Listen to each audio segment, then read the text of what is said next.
Hello, all you superhumans out there. Hey, we're going to go ahead and continue our book review, Hacking the Law of Attraction by Richard Gordon. We are going to sort of look at chapter 10. Chapter 10 is where he dives into teaching you how to move your own energies. Now, if you don't want to take the time to learn how to do that, give me a call or somebody like me a call. We can remove those trapped emotional energies pretty quickly, and then you don't have to spend a whole lot of time going through and trying to figure this part out. But it is interesting how he sort of goes through it. Chapter 10, he says, learning to run energy is the secret sauce. And he's right. By removing trapped emotional energy, that clears up the electromagnetic flow that if you think of, I think they've shown it in other scientific journals, where they show that the human body is almost like a torsion field and everything sort of runs through it. So it's sort of going like this through me, for example. And the electromagnetic field goes about 8 feet on either side of us. So imagine this big 16-foot bubble around me. That's the electromagnetic field. And our trapped emotional energies can become stuck in us. And if you want to know more about that, you can learn that with the emotion code and the body code by Dr. Bradley Nelson, and how he removes one trapped emotional energy at a time. You can do it that way. You can do it using this book in chapter 10. You can follow his steps through that. Or just reach out to me and I can do it in like a minute. So up to you. But he really does talk about love is a mystery and healing is but one of its expressions. And he's so true because the negative feelings that we have keep us suppressed and down and in a place of resistance. And in order for the manifestations to work quickly for you, you need to be mostly in positive emotions. So if you're bumping around in your day and you're feeling kind of down, that is not the time to do your manifesting. Remember that it begins with the thought. And if the thought is positive, if it evokes a positive emotion, that's the time to create your manifestation. But if you're thinking negatively or feeling negative, like even if you think positive and feel negative, you just cancel it out. Remember, the thought and the emotion have to match and try to make it a positive one so you're getting a positive result. Otherwise, you just end up in noise and negativity. But this is what chapter 10 is about. He really walks you through quite nicely, in my opinion, how he moves through quantum touch. That's sort of his thing. How he moves energy. And so you can do it this way, or you can do it the Dr. Brad way, or you can call me. Either way. So yeah, it goes, if you've studied quantum touch level 1 and level 2, we can skip this chapter, which I do a kind of a different way, but it's the same thing. But he goes in and he explains what quantum touch is and how he's, does this and trains people in over 50 countries, which is very cool. He talks about learning how to develop your body awareness skills. We talk about that when you hire me, for sure. And then he talks to you about how to use your fingers and feel the full body and begin to get very sensitive to where you begin to feel the disruptions in the energy. And you can feel it. Just have to try it and practice, practice, practice, practice. Breathing is key. And then making sure that you have putting your love into the secret sauce. And that's true because, I would be able to move a lot of energy if I was sitting around feeling sorry for myself or having a bad day. That is not the day you want me tuning into you because you don't need my stuff. So Fortunately, I'm usually in a pretty good mood most of the time. This talks to you about building your heart energy, getting that love to expand. He gets into the details of expanding that love and that emotion. He talks about connecting the heart energy with breathing. Breathing, hmm, I don't know why it's the key, but it is. And I remember somebody somewhere saying, I don't know if it was Dr. Teresa Bullard in Mystery Teachings, or if it was Bruce Lipton. I don't know where I heard it, but it was one of those people. That breathing is the key to calming our autonomic nervous system.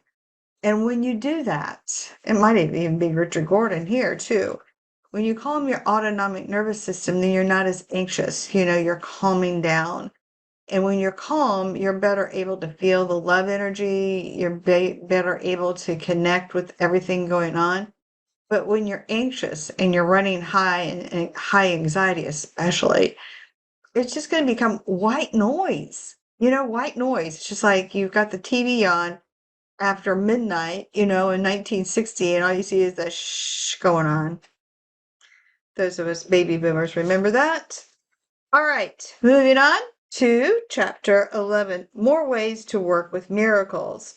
He starts out by saying, happiness is a satisfaction of needs. Joy is a satisfaction of preferences. Seek joy. So there you go. It's very profound. He's a very profound fellow. He wants you to improve the frequency of miracles. So basically, in this chapter, he talks at great length. It's kind of like, let me kind of back up a little bit. Tesla, everything is vibration, frequency, and energy. And everything is that. And the frequency, every emotion you have, has its own frequency.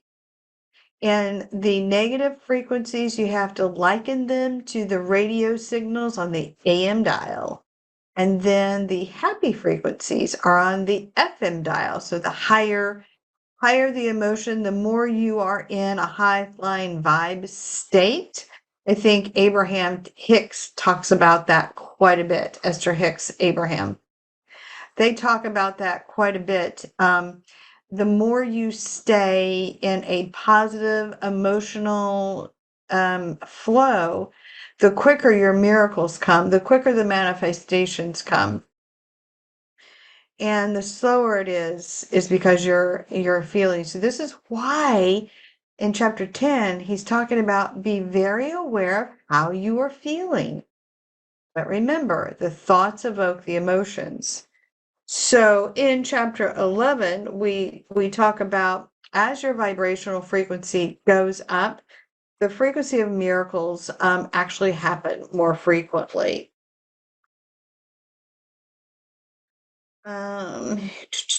Solving the unsolvable. So yeah, there's always going to be something that's going to get us hung up, right? So there's going to be something that we're not like, what is going on? And case in point, I just worked with a lady today, and it happened. It happened today. She said, I can't quite put my finger on it, but I can't quite let whatever go. And everything is in the mind, the body, and the spirit complex. Well, what she was hung up with was something that was stuck in the spirit complex. It couldn't be found in the physical body. Once we released that, it was just like, I don't know, a lifting. She said it was like she could feel it. She could feel it lifting. It happened yesterday too. Oh my gosh.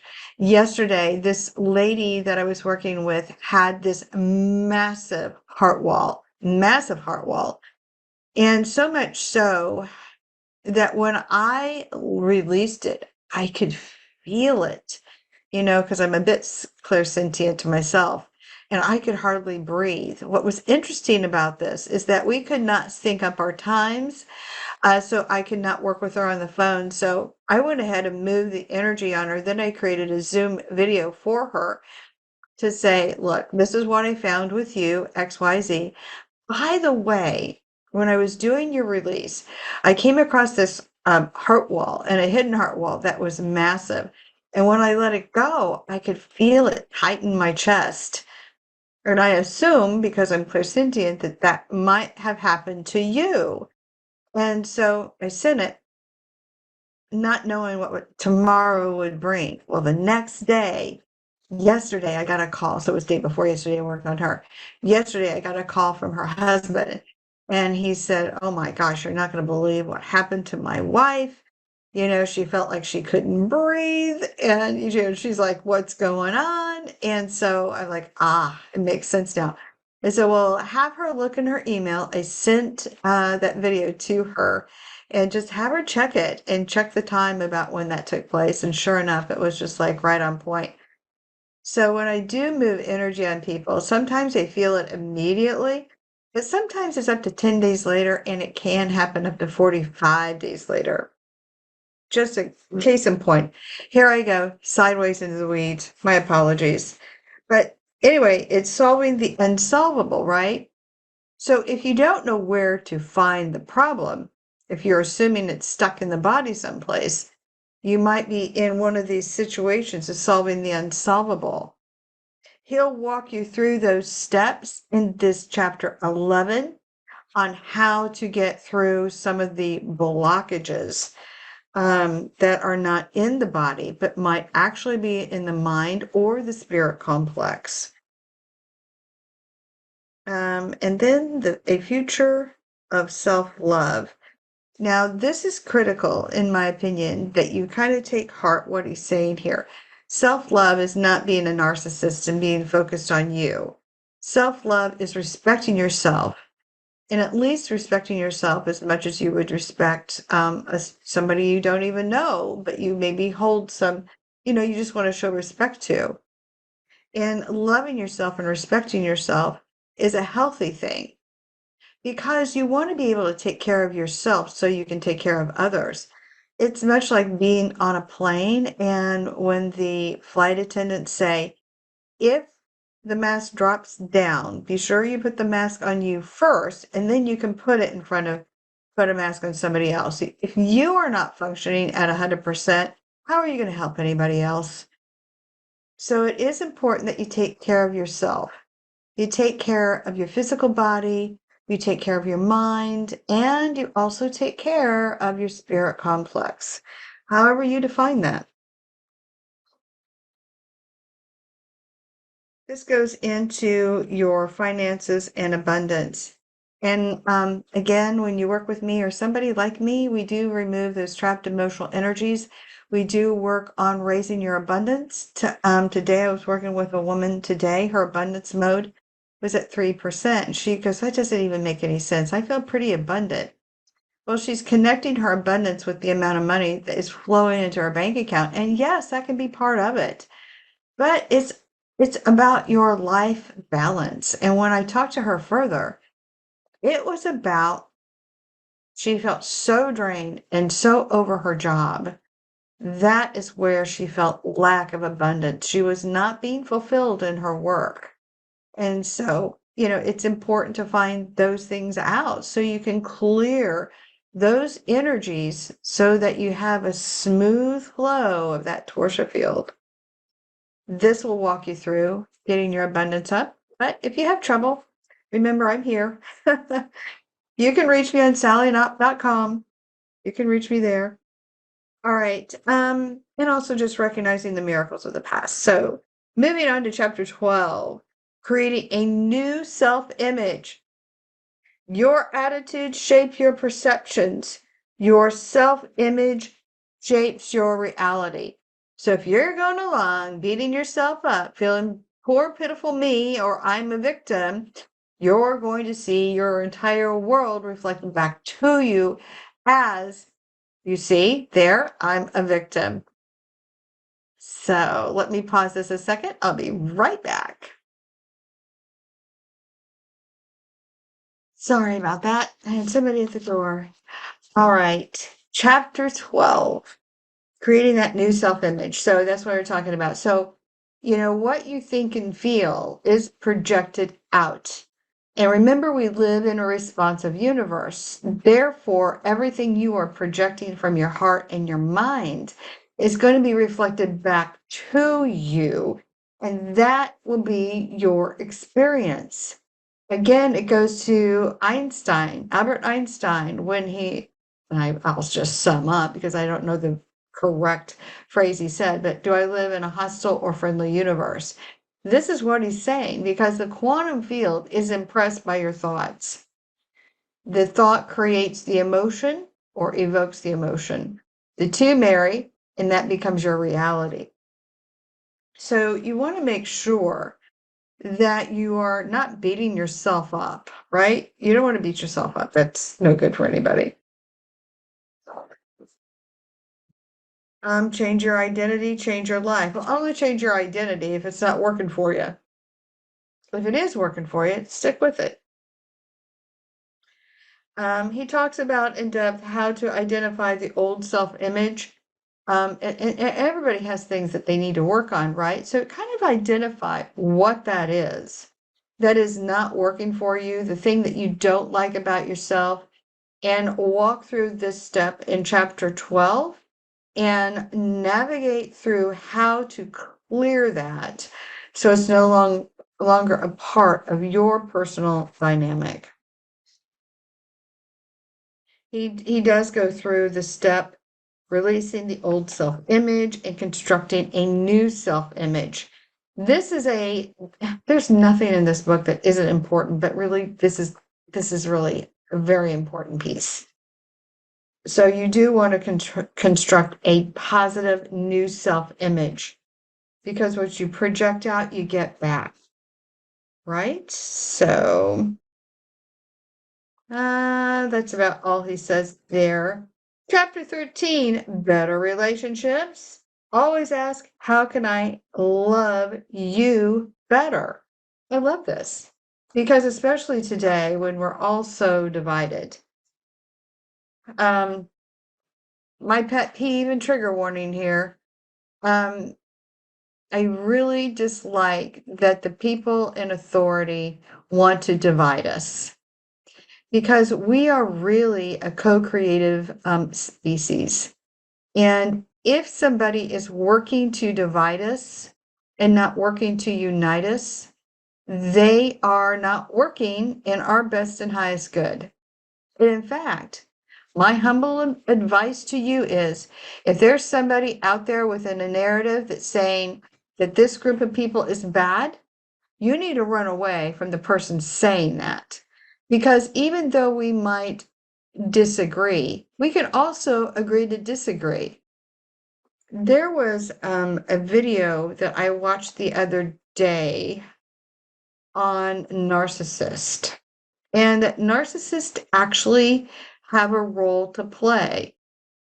And like Dolores Cannon said, we're not here to change anybody. We're here for those who want to change, for those who want improvement, those are the ones we try to reach out to and help. And those of us who are already feeling positive and feeling the flow of life and we're going along, we don't need to be dragged down by the guy on the street corner trying to say, bad person, bad group over there, this group over there is bad. Don't get involved in, that is noise and all part of the illusion. Run away. My humble opinion is to run away from that noise because we are a co-creative species. And when we get along, it's really beautiful. And when we accept people for who they are, even if they are narcissistic and they drive us insane, we can just say, okay, what are they teaching me? Maybe they're teaching me patience. Look at it that way. Instead of being irritated by the narcissist, you don't have to be triggered by them. You can just say, all right, they're just who they are. They're bumping around, feeling all self-important. And the only person they're self-important to is because everybody can see them for who they really are. They'll just stay away from them too. So why do I need to change them? I'm just using that as a case in point. Not that that's the way it is, just that's the case in point I have. Um, but, anybody seeking to divide us along party lines, religious lines, um, racial lines, divide, divide, divide. Well, you know what? I think we've all kind of had our belly full of the divide. Now let's look at everybody as a unique expression and what can they offer all of us and how can they be included in the group, right? My humble opinion, don't beat me up. It's how I feel. So, anyway, chapter 13 goes in sharing your visions and dreams with a partner can be incredibly gratifying and powerfully strengthen the bonds and the future of your relationship. Additionally, shared dreams can bring new dimensions of joy, intimacy, as well as endlessly joyful topics of creative conversation and exploration. Once you have chosen your future, you can receive the new future where every aspect of your relationships is enhanced. And that really defines chapter 13. Again, I can't give away the farm. I've only given permission to read just a few snippets of the book. But I'm so grateful to Richard Gordon's office staff for allowing us to at least do that. Because it's a short read. It's a short read, and I would love for you guys to pick this book up and engage in a conversation, maybe in the thread below. And let's talk about it because I'm sure it speaks to each of us differently. That's the beautiful part of this book.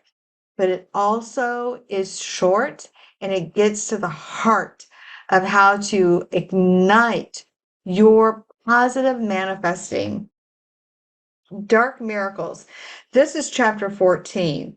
Richard Gordon writes, tragedy is only dark until we received its hidden blessing. Only then can we understand it was the birth of a dark miracle. Now that can seem a little ominous, but I will read just a snippet here just to kind of clarify where he's going with this. The hero's journey is defined by Joseph Campbell, is told by people around the world. It is the archetypical template of transformation. I suspect the hero's journey just may well be true for alien cultures in other galaxies as it is for us. You know the story. The young adventurer leaving the familiar faces the abyss and then comes home transformed without a perilous journey where simply is no hero. If the would-be hero only went to the mall, bought a fashionable brown shoes, and came home to make a delicious salad and watch TV, there's no story. True. No one wants to see a movie about a rich kid who is helped every step and every way and succeeds. Heroes are forged through the harshest circumstances, like metal being transformed with fire. We all need to be challenged if we are to grow. Dark miracles are also miracles. Dark miracles are the terrible and tragic blessings which cause us immense suffering. Dark miracles are the never perceived as blessings at the time until one has gone through the fire and out the other side, transformed by the experience. Only then does the tragedy ever seem like a blessing. When cataclysm overwhelms, it is only dark. So I'm going to leave it at that. You'll have to get the rest of the book to read chapter 14 because it goes kind of into the deep parts of it, gives some examples. For me personally, one of the deepest tragedies I've ever had in my life was the death of my mother, who was also my best friend. But through that, I actually found that I was very codependent on my mother's opinions. I realized at 55 years old that everything I did in my life, I needed my mother's approval. And you know what? I need to be more like my brother, who is very strong in his core. And my brother Tom, he is just like very strong and, just going to go out there and live his life and, always mindful to be home and, always there for my sister and I, and my mom, my family. He's very family oriented, but he never defined himself by mom's opinion. That's probably a good thing. But at any rate, it was through her leaving that propelled me into this new phase of my life where I got very rooted in Dolores Cannon and doing quantum healing hypnosis that propelled me from, going through COVID and not being able to see people in person, that propelled me into doing remote energy healing because people still needed help. And I didn't want to leave people hanging. I wanted to do something to help people. And then that led me further and further and further to where I was able, to my astonishment, help people overcome end stage cancer and recover and have miracles. All I did was move trapped emotional energies and their bodies healed themselves. And the point is, their doctor sent them home to die, and we only did our work together, and it worked out. So, what do you got to lose? So I always say, if you want to work with me, that's awesome. I love working with people. And moving trapped emotional energies healed so many people with like diabetes, they're no longer diabetic. But I have to say, if you work with me, you have to promise to always stay and work and continue working with your healthcare provider, because I'm not a doctor. All I do is move trapped emotional energy, and you and your body do what you do, and it begins to heal itself. And then your doctor goes along and says, well, we need to check your medication because it doesn't look like you need it anymore. That's how it usually works. So yeah, we can do all kinds of stuff, but you have to continue to work with your healthcare provider. All I do is remove trapped emotional energy and provide my own humble personal opinion. And it works. It works. Works with a lot of people. Um, all right. So anyway, chapter 15 is the last one. It is the last chapter. And it goes through troubleshooting. So if you I guess he has chapter 16. That's Q&A. Troubleshooting. We all want miracles, but we also need to be able to receive the miracles. When you learn to joyfully allow, you can attract an entirely new future. So troubleshooting, he talks about awakening. He talks about your blockages, how to overcome blockages. Again, he walks you through that in this book, or you can reach out to me or somebody like me. Competing agendas. Oh yeah, that's always one. Identify and overcome self-pity. On and on with that. And ending self-pity. I had to do that. I was guilty of that. Poor pitiful me. Oh, there is one person on this planet to this day probably still thinks I'm a babbling idiot. Maybe y'all do, I don't know. But one I know for sure, because I was just like, I was in that mode anytime that we ever talked. Sorry to that person out there. Chapter 15 talks about blockages, hurt, anger, guilt, shame, and fear. Again, remember we talked about those low vibrational frequencies. Those emotions are low frequencies. In order to get a positive manifestation, you've got to have positive thoughts and positive emotions. And then you're going to have positive outcomes. And you know what? That's kind of hard to do when you are stuck in negative emotions. So call me, call somebody like me. Don't stay stuck in it. You don't have to stay stuck. We can get you out of it. You got to work at it. I mean, you got to do your part, right? I can't control your thoughts. All I can do is remove the trapped emotional energies. So it's easier to have happier thoughts, but you got to catch yourself when you have a negative thought. All right. So all you superhumans out there, here's my tip to you. If your thoughts are predominantly negative, like my children, I tell them to put a rubber band around their wrist and flip it every time you have a negative thought. And when you do, you restate that thought to a positive thought, state it out loud 3 times, and that will start to begin to rework the neural network in the brain.